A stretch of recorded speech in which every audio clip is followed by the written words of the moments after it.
Seat book करा दें जो ट्रेन जाएगी उसमें बैठ कर जाएंगे, नहीं।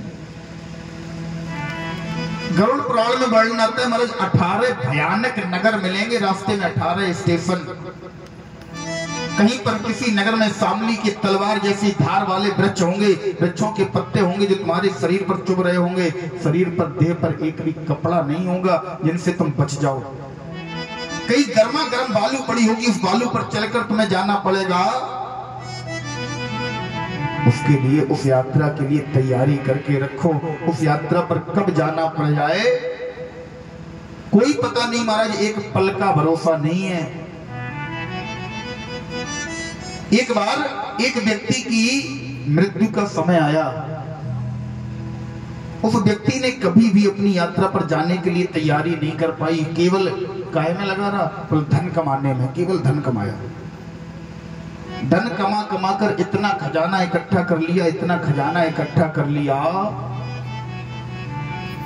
और मन में सोचता रहा, बोले महाराज जब बुढ़ापा आएगा तब भजन कर लेंगे, तब जाने के लिए तैयारी कर लेंगे। लेकिन बुढ़ापा आने से पहले एक दिन यमराज के दूत सामने आकर खड़े हो गए, बोले भैया चलो। देखकर डर गया, बोले तुम कौन हो? बोले हम मृत्यु हैं, यमराज के दूत हैं, तुम्हारा समय आ गया, तुम्हें लेने चल रहे हैं। उस व्यक्ति ने कहा, जिसने सारा जीवन धन इकट्ठा किया धन में लगा रहा, बोले हे प्रभु, हे यमदूत,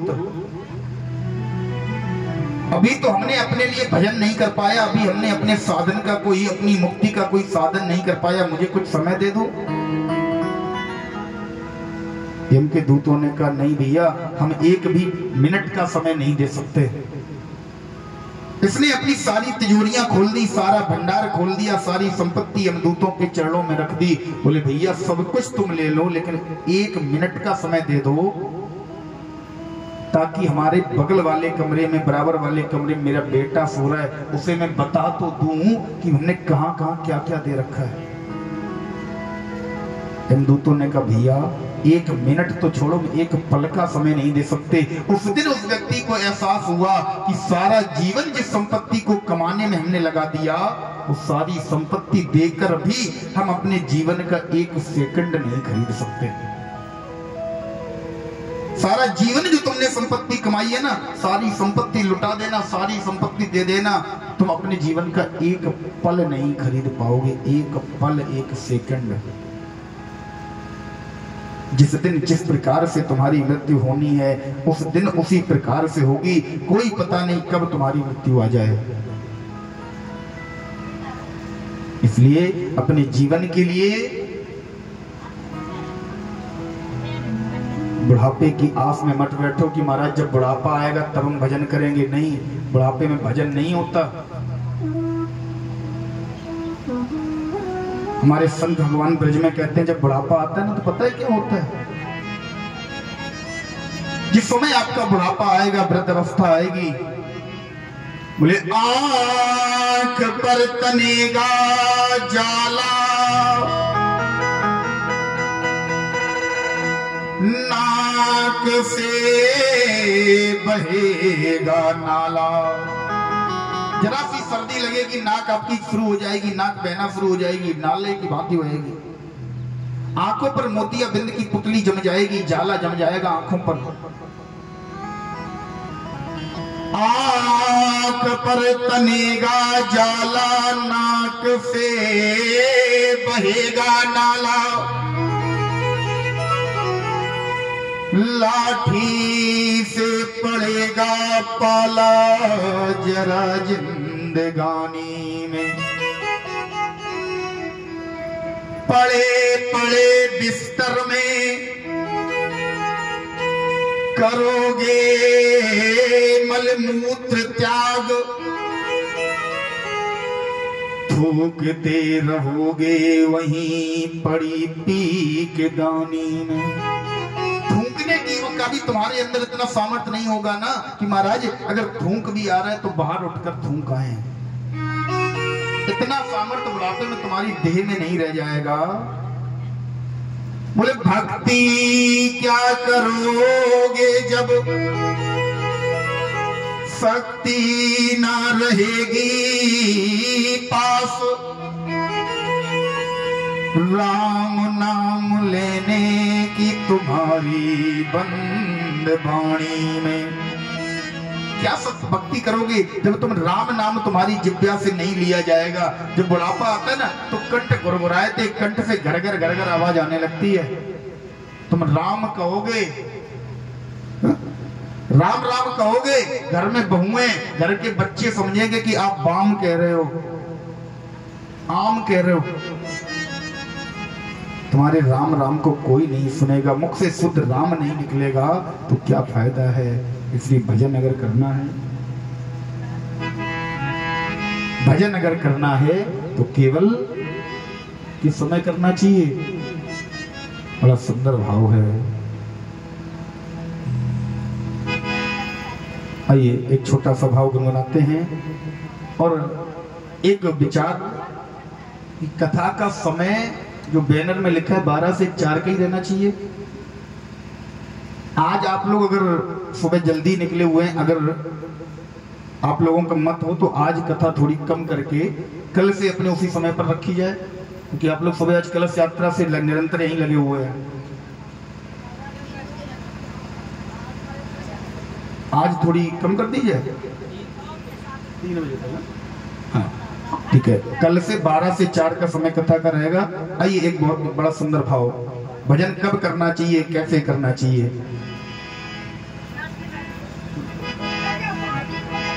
कि भजन कर मस्त जवानी में बुढ़ापा किसने देखा है। भजन कर मस्त जवानी में बुढ़ापा किसने देखा है। भजन कर मस्त जवानी में बुढ़ापा किसने देखा है। भजन कर मस्त जवानी में बुढ़ापा किसने देखा है। भजन कर मस्त जवानी में बुढ़ापा किसने देखा है।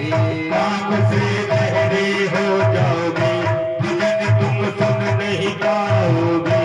कान से बहरे हो जाओगे, भजन तुम सुन नहीं पाओगे। भजन सुन मस्त जवानी में बुढ़ापा किसने देखा है।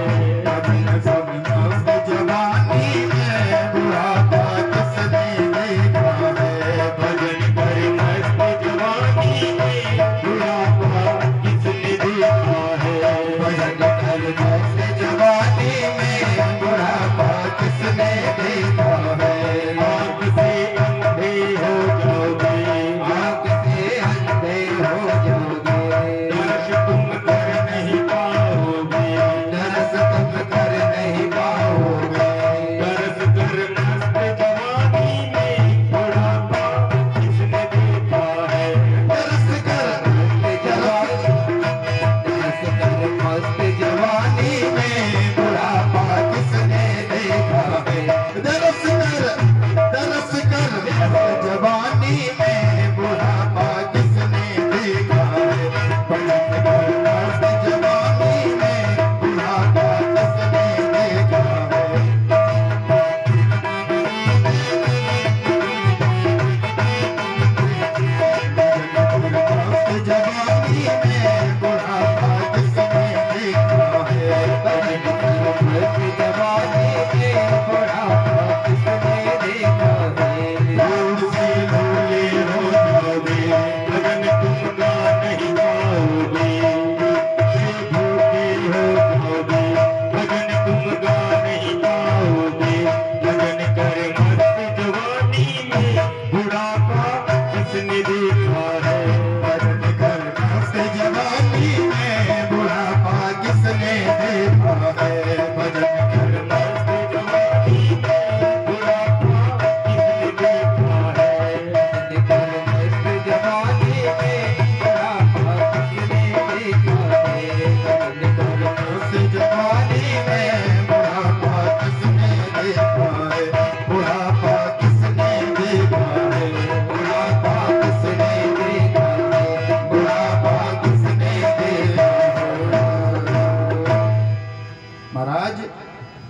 जीवन का कोई भरोसा नहीं है। बुढ़ापे में हमारे हाथ पैर नहीं चलेंगे, हाथ पैर थकित हो जाएंगे। मुख से राम कहना चाहोगे, बाम निकलेगा, बहू बाम लेकर शरीर पर लगाएगी। तुम राम कहोगे, बच्चे आम खिलाने के लिए आ जाएंगे, लो माता जी आम खाओ। इसलिए जब तक जीवन है, जब तक सामर्थ्य है, शरीर में देह में सामर्थ्य है, तो स्वामी बाबा ने लिखा है भजन कितना करें। बोले एक घड़ी आधी घड़ी आधियों में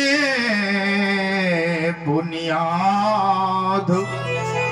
कितना भजन करना चाहिए? बोले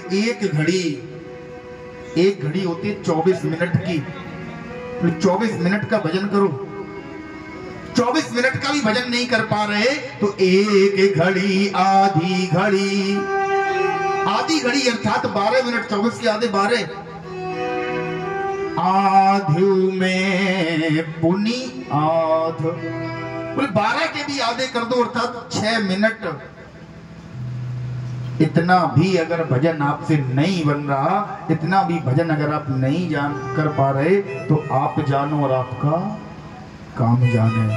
तो 24 घंटे में 6 मिनट भी तुम्हें हमारे माधव के लिए नहीं है, जिसका दिया हुआ सब कुछ है, सब कुछ जिसने हमें दिया। लोग कहते हैं महाराज हमें कम दिया, पड़ोसी को ज्यादा दिया। जब हम छोटे थे ना तो हम अपने पिताजी से पैसे मांगते थे, तो अगर 10 की जरूरत होती ना तो 5 देते थे। क्यों? बोले कहीं 5 रुपए ये किसी गलत काम में ना लगा दे। उसी प्रकार हमारा माधव है, जितनी जरूरत है ना उतना ही देगा, कि सबका हाथ है। ये नहीं चाहेगा कि तुम कहीं गलत कामों में जाओ, उतना ही देगा जितने में तुम्हारा भरण पोषण, जितने लायक तुम हो। महाराज इस सत्य को पहचानो, इस सत्य को पहचान के अपनी मुक्ति के लिए उपाय प्रशस्त करते चलो। और जिस दिन 3 शब्द बताए थे हमने, सच्चिदानंद से 3 शब्द निकले थे, कौन कौन? किसी को याद है? सच्चिदानंद से 3 शब्द निकले थे, सत्य, चित्त और तीसरा। अच्छा एक चीज ये बताओ, भागवत जी की कथा आज से पहले कितने लोगों ने सुनी है? 2 प्रकार से सुनना होता है माता जी। एक बार हम एक जगह बैठे थे, हमने की माता जी भागवत सुनी है?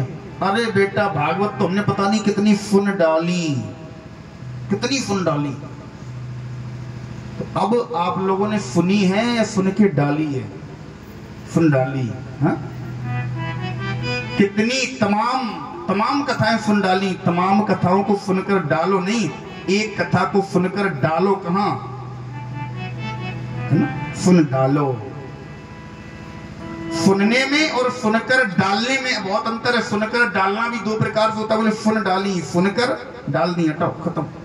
और एक सुनकर डालना, हृदय में डाल लो पूरे मन से। केवल प्रेजेंट बॉडी मत बैठो, केवल बॉडी से प्रेजेंट ना रहो, यहाँ तन और मन से जब दोनों से भी आप बैठोगे ना। 9 दिन की कथा में अगर 9 तत्व भी आपने अपने विचार मस्तिष्क में रख लिए, 9 अपनी आदतों पर काबू कर लिया, 9 बातों को जो आपके अंदर गलत हैं, बुरी हैं, उन पर विजय प्राप्त कर ली, मैं समझूंगा मेरा वृंदावन से यहाँ आना सफल हो गया और आपका कथा सुनना सफल हो गया। तो हम तो यहाँ से 4 घंटे आपको कथा सुना रहे, आप गेट से बाहर हुए, किसी ने पूछा आज पंडित जी ने क्या सुनाया? पता नहीं, कुछ बता रहे थे, लेकिन कथा अच्छी है। कथा तो अच्छी है, लेकिन तुमने अच्छे में सुना क्या? हा? अगर यहाँ से जाने के बाद आप अपने घर में यहाँ बताई हुई 4 बातों का भी व्याख्यान न कर सके तो क्या फायदा उस कथा का? बोले कथा यहीं गेट के अंदर ही अंदर रहे, बाहर जाए ही ना। हा? बाहर कब जाएगी? जब आप लोग सुनकर ले जाएंगे, नहीं तो गेट के अंदर ही रहेगी। प्रार्थना है मैया कथा ध्यान से सुनो, है ना? जब उसके चरणों में ध्यान लगाओगे। हमने अभी 1 घंटे पहले बताया कि 3 शब्द निकले सच्चिदानंद से।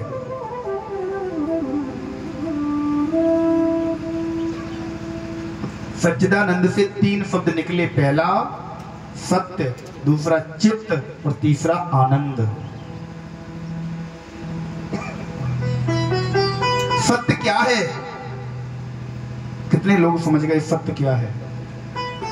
समझ में आया ना सत्य क्या है? गोस्वामी बाबा भी कहते हैं सत्य क्या है। गोस्वामी बाबा ने रामचरितमानस में लिखा, लिखते हैं बाबा, उमा कहूं मैं। कौन कह रहा है? गोस्वामी बाबा की लेखनी जरूर कह लिख रही है, लेकिन कह कौन रहा है? बोले देवादिदेव भूतेश्वर भूत बावन भगवान भोलेनाथ बाबा जी महाराज कह रहे